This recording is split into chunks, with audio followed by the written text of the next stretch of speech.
The rain had tapped softly against the kitchen window for over an hour now, the kind of rhythmic patter that normally lulled Thomas into a quiet, reflective peace.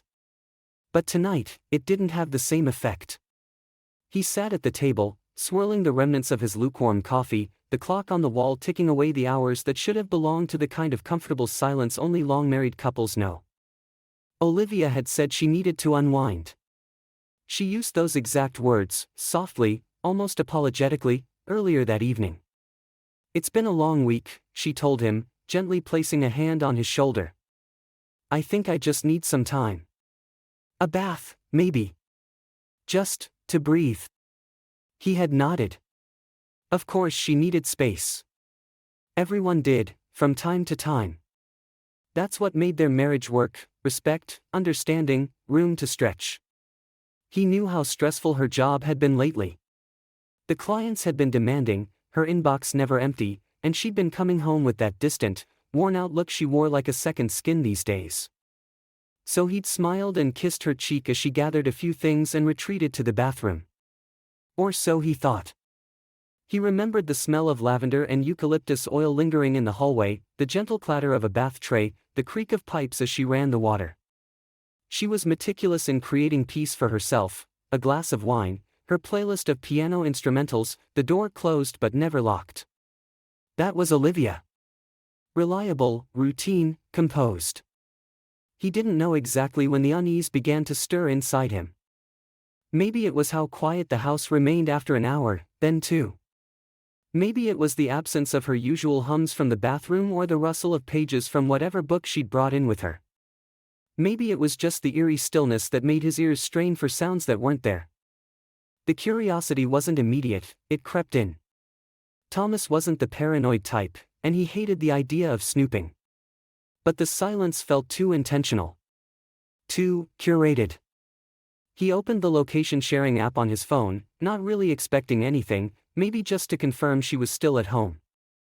A gentle reassurance. That's all he needed. But what he saw made his stomach drop. Her location wasn't in their neighborhood. It wasn't even near the house. It was across town, at a restaurant they used to visit for anniversaries and special nights. A cozy, low-lit Italian place tucked between a florist and a bookshop. One of her favorites. She hadn't mentioned dinner. She hadn't said she was going anywhere. And certainly not with anyone. He stared at the screen for a long moment, the blinking blue dot like a slow, deliberate betrayal. He told himself there could be a reasonable explanation. But some part of him, older, wiser, and unwilling to be fooled, knew better. Thomas didn't rush. That wasn't his nature. Even with a storm building behind his ribs, he moved with the same careful deliberation he brought to everything else in life: slow, thoughtful, composed. But inside, his mind spiraled. He sat in his car longer than he cared to admit, staring at the glowing blue dot still pulsing steadily on his screen. The restaurant. Not home. Not the bath. Not the scent of lavender and candle wax. It was as if she'd never said a word about needing solitude at all. He could still hear her voice from earlier, soft, tired, but calm. "I just want to soak, clear my head." It wasn't an outright lie. But the specificity of it, the quiet gentleness she used to deliver it, that was the deception. Not just where she was now, but how comfortably she'd told him something else entirely. As if their bond, their years together, didn't deserve the truth anymore. He grabbed his keys, pulled on a jacket, and left the house. He didn't think of what he would say or whether he'd even confront her at all. There was no plan, just a need to know, really know. To replace the murky shadows in his mind with something undeniable. Even if it meant cutting himself open on the truth. The drive across town was quiet, save for the low hum of the engine and the occasional hiss of wet tires on the road. Traffic lights blinked like indifferent watchers. His hands gripped the wheel tighter the closer he got, the pulse in his temple matching the turn-by-turn directions echoing from his phone's speakers. With each block, he felt the distance between them stretch further, not just physically, but emotionally, like a wire being pulled too tight. He didn't park directly in front of the restaurant. That would be too much, too exposed.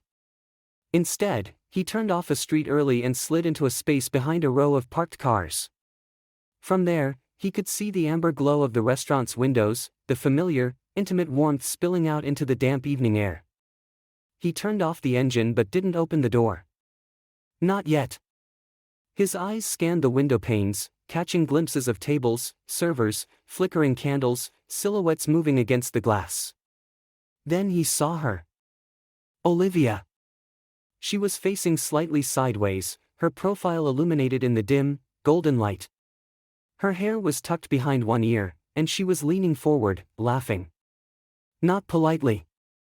Not awkwardly. But easily, naturally, like her entire body had exhaled. Across from her sat a man, early 40s, clean-shaven, well-dressed in a casual but confident way. He leaned in, mirroring her posture, holding his wine glass like it belonged there. The intimacy between them wasn't loud or obvious. It was quiet and devastatingly familiar. It was in the small things, the tilt of her head, the sparkle in her eyes, the way she absent-mindedly reached out and touched his wrist as she laughed. Thomas didn't move. He just sat there, frozen in a moment that confirmed every sinking suspicion he hadn't wanted to name. There was no heated argument. No dramatic kiss. No overt betrayal. But it was there, plain as day, a comfort that should have belonged to him, shared with someone else. He watched them for several minutes. Just enough. He didn't need more. More would only deepen the wound, and the cut was already clean. He didn't grab his phone. He didn't take photos or march in to demand answers. That wasn't who he was. That kind of confrontation would have been too easy for her to deflect, twist, or reframe. Instead, he watched until he couldn't anymore, then slowly backed the car out and turned toward home. The drive back felt longer, heavier. The world looked the same, but he had changed. Some invisible line had been crossed inside him, and he knew there would be no going back to before. Not because of the dinner, or the laughter, or the fact that she was with another man. But because she had made a choice to lie, and worse, she had lied with the ease of someone who no longer feared the consequences. When he walked through their front door, the house felt different. Not colder, not darker, just emptier. As if it already knew she wasn't coming back in the same way. He didn't pace. He didn't cry. Instead, he sat on the edge of their bed, staring at the half-open drawer where her bath salts still sat, untouched. She had chosen him for the evening, and Thomas had chosen silence. But silence, he realized, could be louder than any accusation. Thomas didn't sleep that night. He lay in bed, fully clothed, the covers untouched. The bedroom that had once held years of whispered confessions and soft laughter now felt like a waiting room for something final. The overhead light remained off, but the small lamp on the nightstand flickered faintly, casting long, uncertain shadows across the floor. He didn't need to pace or speak aloud to feel the turbulence within him. The silence was enough, it had a weight all its own. He heard the garage door open just after midnight. It groaned the way it always did, a mechanical moan that had once been a signal of safety, Olivia coming home. But tonight, it was different. The sound sent a ripple down his spine, and he instinctively straightened up. No anger flared in him. No wild heartbeat. Just a sharpened stillness, like a knife freshly honed. The front door clicked open. He didn't need to look at his watch to know she was late, not late for an appointment, but late in spirit, late in truth. He stayed in the bedroom, listening as her heels tapped against the hardwood floor, paused, then continued slowly as she moved down the hall. Her steps had always been soft, but tonight they sounded hesitant, like she was trying to remember how to walk in her own home. She opened the bedroom door with a careful hand, as if she expected him to be asleep or gone. Her eyes met his immediately. There was no jolt of surprise. She looked prepared, like someone returning to a scene they had rehearsed in their mind 100 different ways. But the script she brought unraveled the moment she saw his face, expressionless, still, watchful. "Thomas," she began, her voice just above a whisper, searching for some kind of softness in his expression, something she could grab onto. He didn't answer. He didn't move. He simply looked at her. Olivia took a step inside and let her purse fall to the floor. She moved with the careful grace of someone who knew the truth had been seen, yet still wanted to control its shape. I needed to get out. I didn't know how to say it without hurting you. Thomas didn't respond. His silence wasn't empty, it was a presence.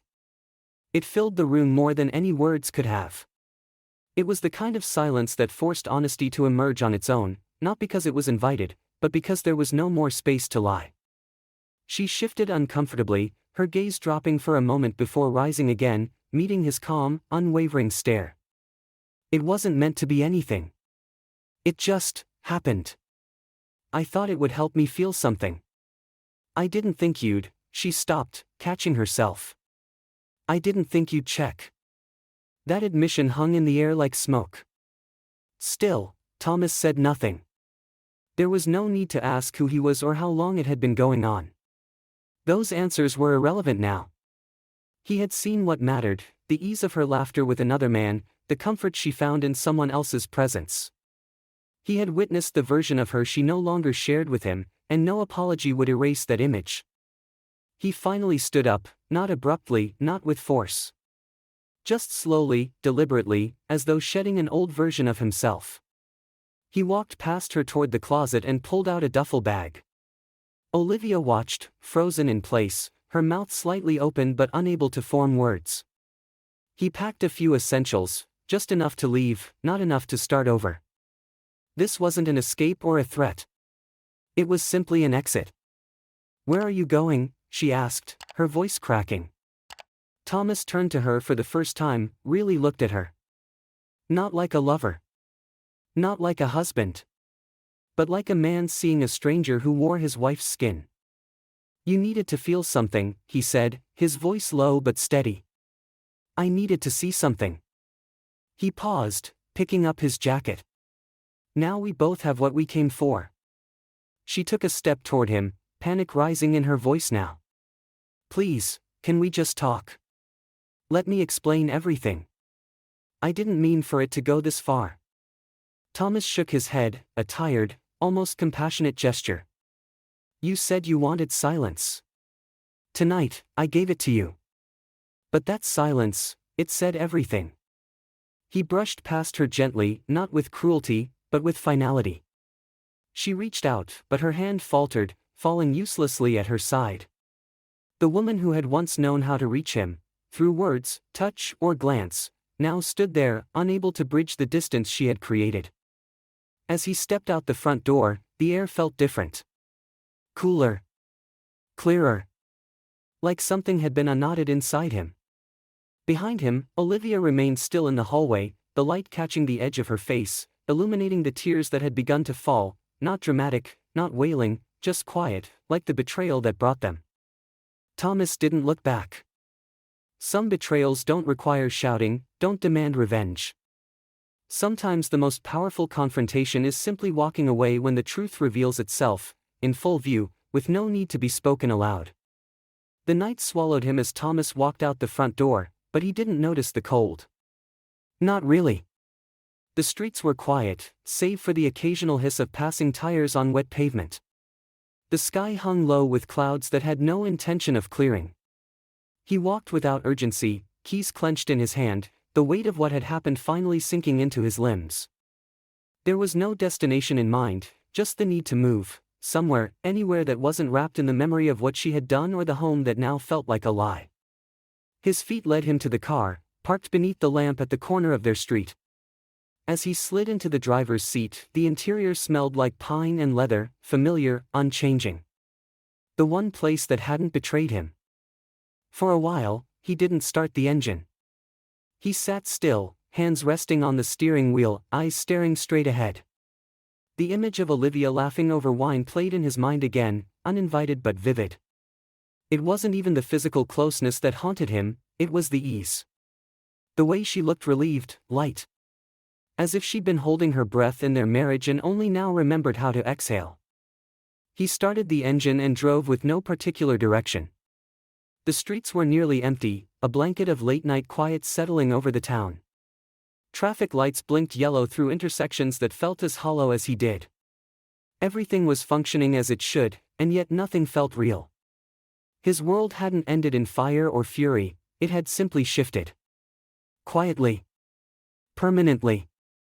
Eventually, he found himself at a roadside inn just outside town, one they'd stayed in once years ago when their plumbing had gone out during a winter storm.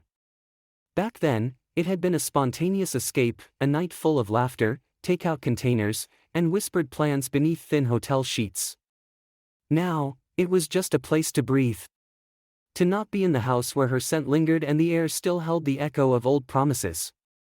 At the front desk, the young clerk gave him a polite smile, unaware of the storm behind his eyes. The room was basic, king bed, desk, lamp with a dim yellow glow, but it was clean and quiet. That was all he needed. He sat on the edge of the bed and finally allowed himself a long exhale. There was no rage, no sobbing collapse, only the numb ache of understanding settling into his chest. He didn't sleep. Instead, he stared at the ceiling for hours, replaying the last several months, trying to trace the moment when things had changed. When had Olivia started pulling away? Had it been gradual, like erosion you only see once the cliff finally collapses? Or had he simply ignored the signs because he wanted to believe she was still with him, even when her heart had already packed its bags? The next morning came quietly. Gray light seeped through the curtains. The world outside continued without regard for what he'd lost. Birds chirped, joggers passed, and traffic resumed its familiar rhythm. He showered, changed, and made coffee in the tiny machine by the dresser. The bitterness suited him. By noon, he returned home, not to reconcile, but to retrieve the rest of his belongings. Olivia wasn't there. Her car was gone, her scent remained, but she had vacated the space for now, perhaps unsure of what version of him would return. He moved through the rooms methodically, selecting what was his and what he no longer cared to claim. He didn't rush. Every drawer, every closet was a quiet excavation of a shared life. In the hallway, a framed photo caught his eye. It was from a trip to Sedona, the two of them in front of a red rock backdrop, cheeks flushed from the wind and wine, her head resting on his shoulder. He stared at it for a moment, then turned the frame face down without a word. That wasn't her anymore. Maybe it never was. By the time she returned, the house would feel altered. Lighter in places, emptier in others. Not just because of his absence, but because of the weight he took with him, the certainty of his love, the quiet devotion she had once been able to count on without question. He left no note. No final message. Just space. In the days that followed, there were texts from her. Some short, some frantic. None of them answered. Words were no longer the currency he traded in with her. She had spent his silence like spare change, and now the account was empty. Friends started to notice. Some asked if he was okay. He offered the kind of smile that told them not to push. He wasn't okay, but he was standing. He was making coffee, answering emails, breathing. Healing isn't always loud. Sometimes it's just the quiet act of choosing not to return to where you were wounded. He didn't block her. He didn't curse her name. He simply withdrew the most powerful thing he had ever given her, his presence. And in that absence, she would hear everything he never had to say. Weeks passed. The house they once called home now belonged more to silence than to memory. Olivia lived within it still, surrounded by the familiar furniture and framed photographs, but it no longer felt like a space shaped by love. It had become a shell, tidy, quiet, and painfully sterile. Every room she walked into reminded her of what was missing, not because it had been taken from her, but because she had let it slip away. Thomas had not returned. Not physically. Not emotionally. Not even through a message. He was gone in the way that left no trace, no note, no outburst, no begging for answers. Just a quiet exit, like a door closing in slow motion, locking behind him with finality. Olivia had tried to reach him. At first, her texts were hesitant, testing the waters. "Can we talk?" turned into, "I miss you," and eventually, "Please don't shut me out." But every message was met with silence. No typing dots. No read receipts. Just the kind of void that told her everything she needed to know. He had chosen to move on without a final conversation. For Thomas, it wasn't about punishment. He wasn't seeking revenge or validation. It was about reclaiming his peace. He had offered her trust, time, and vulnerability, and in return, she gave those gifts to someone else. There was no need for theatrics or ultimatums. Her actions had already spoken on her behalf. He found a small apartment downtown, nothing extravagant, but enough. A place with bare walls and new beginnings. The kind of space that didn't echo with old laughter or carry the scent of shared sheets. He filled it slowly, choosing every item with care. Not out of sentiment, but intention. This time, everything in his home would belong entirely to him. He started walking more. Early mornings, before the city stirred, when the world felt honest and raw. Sometimes he would sit at the coffee shop near the bookstore, the same one where he and Olivia had spent Saturday mornings years ago. He went there not to remember, but to reclaim. It was still his space, even if the memories tied to it had unraveled. People began to notice the change. Friends who had once only seen Thomas as composed now saw a deeper calm in him, a kind of strength that didn't come from control but from clarity. He smiled more, not in a forced way, but like a man no longer carrying invisible weights. There was no bitterness in him, only acceptance.